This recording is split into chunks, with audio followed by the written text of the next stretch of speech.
Hola chicos, soy Lobby Este es mi Blake. primer rant, así que no se burlen, pero El 2 de julio es mi cumpleaños.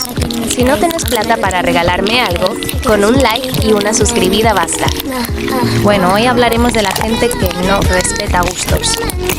Por ejemplo, ¿te gusta tal personaje de tal fandom?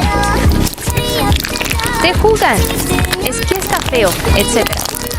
Bueno, ¿y qué tienes si está feo? Es mi personaje, a mí me gusta. Otras veces también la gente no le gusta tu personaje, pero no tiene el ship canónico que les gusta. Por ejemplo, dices que no te gusta el ship de Cosmo y Sprout.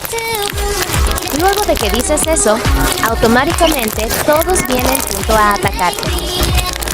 Así juro que esas personas se meten en todo menos en su vida.